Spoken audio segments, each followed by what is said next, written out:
Adam Christ from MyMMAnews.com, being joined by Jamar McGriff here at MVJ in Newark, Delaware, ahead of his fight at Stellar Fights 45. He'll be taking Vincent VanRiper on in a K1 bout, glory bout, right? Glory bout. Yeah. And it goes down on February 1st. First, I got to thank my man for joining me. Jamar, I appreciate your time, man. I appreciate it. It's a pleasure, man. So, you're coming off of a pretty dominant performance right at the last gut check. That's right. And so you have a lot of momentum going in your way. You're taking on Vincent VanRiper in this bout.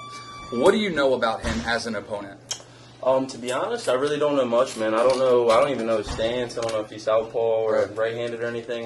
The only thing that we did hear was that I think his coach was like an ex-UFC fighter, UFC trainer or something along those lines. So that's pretty much the only thing that I know about him. But there's not any video on him or anything. So kind of just going in, you know what I mean? But again, I kind of imposed my will on people, or tried to anyway, so I'm not really worried about what he brings to the table, you know. So going into your fight background, you said you don't know much about him, but I want to get to know a little bit about you. Where did you start getting into martial arts, and what drove you to get into martial arts from the get-go? What's your story? I mean, honestly, I was into sports my entire life, and then, you know, as you graduate high school, you don't go to college and stuff, you're kind of limited on sports that you can do, and I always watched UFC growing up with my uncle and family and everything, and literally one day I just got on my phone, Googled some gyms near me, and I ended up at a gym right down the road, Dauntless MMA. I ended up there. It just wasn't for me, so I switched up, came here, and I've been here. I think this is my going on my third year here. Yeah. Yep. So what have you picked up from MVJ? I know Professor Greg for quite a long time. I know his fighters. What has this gym done for you as far as being a fighter goes?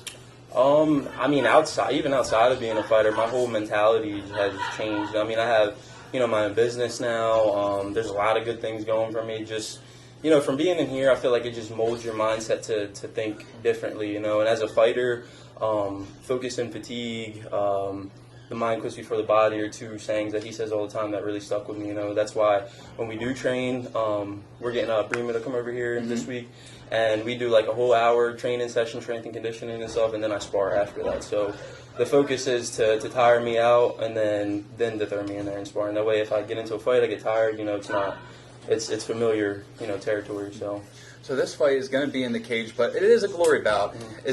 We talked a little bit, is this going to be like a little comfort transition into getting into MMA? You said you did want to get into that eventually, right? Definitely. When do you think that'll happen? The end of 2020, probably. Yeah. Probably, yeah. Right now I'm set up until about May with fights and stuff, so right now we're trying to fight at least once, maybe twice a month, just get me active and everything, and I did jiu-jitsu over there for a little while, and like that came a lot more natural to me than striking did, so I feel as though, you know, taking that little time off, I still grapple here and there with friends and things, but nothing too intense or anything, but I think probably at the end of this year I'll probably slowly start making the transition. I don't want to jump in there and, you know, be overwhelmed or anything like that, so I want to be smart about it and be calculated with everything that I do, you know. So what's a day coming into MVJ like, you know, getting into a fight? It's something completely different, you know.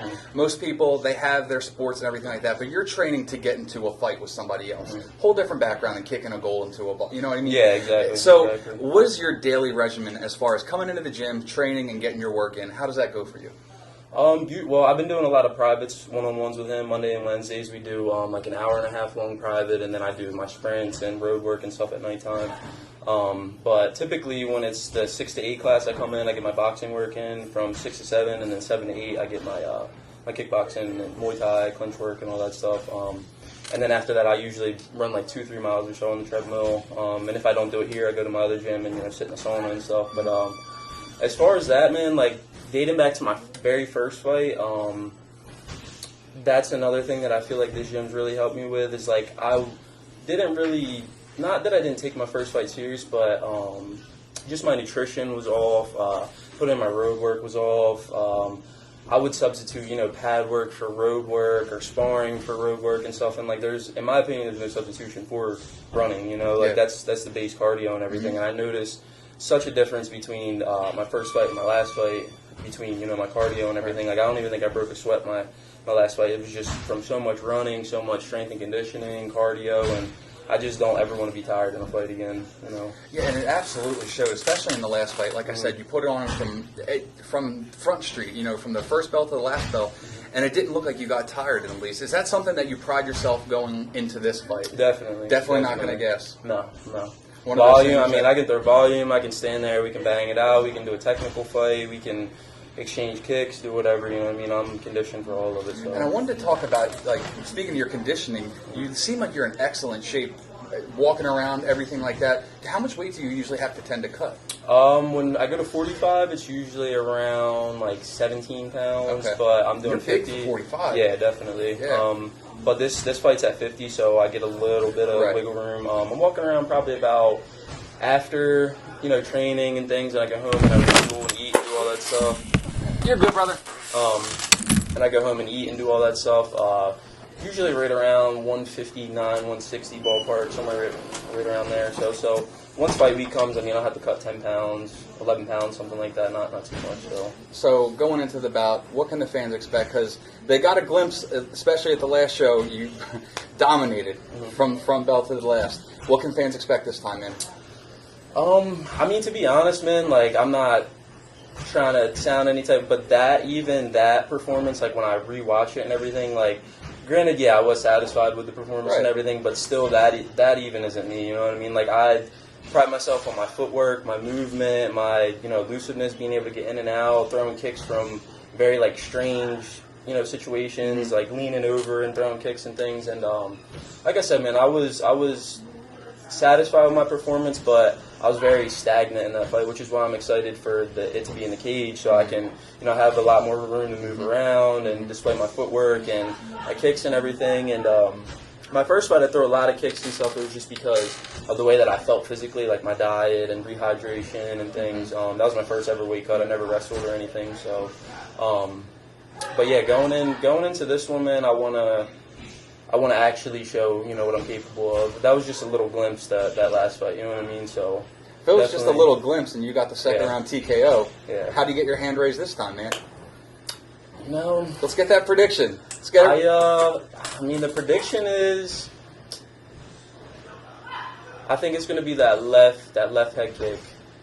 We've been working on a lot of things, though. It's not even just, spinning stuff or kicks or anything. It's just setups and getting people to do what you want them to do and move them where you want them to be at that specific time and stuff, So whatever presents itself at that time is what I'm going to take, We've been working a lot of reaction drills and things, so as soon as I see that hand dip or, go to the side or do anything that I've seen in training and stuff before, I'm going to take that opportunity. But my prediction is I want it to be something flashy. Definitely something flashy. Well, and we're going to keep closing it down here, but speaking on flashy, you do have quite a bit of a flashy nickname. The last time I got to announce your name, I went through a plethora of a list, but the one that stands out the most is Mr. 1,000-Pound Pimp Slap. Where does that come from? What is that? I have no idea.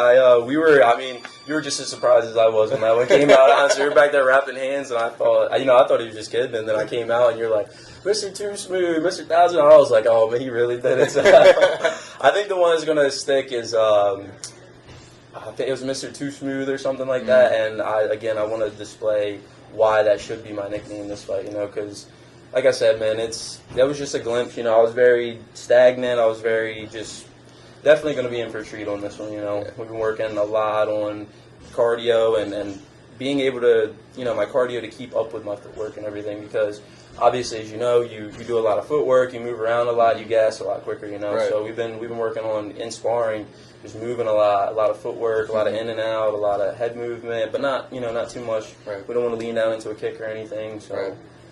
All right, man. Well, the floor is going to be yours to give any shout-outs to, coaches, sponsors, as well as, like you said, you got your own business now. Let people know how they can get in contact with you, get your business up. Yeah, my business name is In and Out Painting. It's based out of Elsonboro, New Jersey. My number is 609-202-1444 if you need any type of painting work, interior, exterior, power washing, and things like that. Special shout-out to my coach, Greg Pritchett, and his son, Greg Pritchett. Also, Jason Stevens, Edmund, G, Sean Suvi, Nelly. Just everybody that's helped me get to this point, and everybody that's helped me get ready for this bout and all my future bouts, and everybody that pushes me when we do, sprints and cardio and things. And as far as sponsors, we don't have any yet, but if you're looking to sponsor, you can get a hold of me on Instagram. It's J_MCGRIFF23. And then my name on Facebook is Jamar McGriff. All right, Jamar McGriff, he takes on Vincent VanRiper at Stellar Fights 45. It goes down in Harrington, Delaware.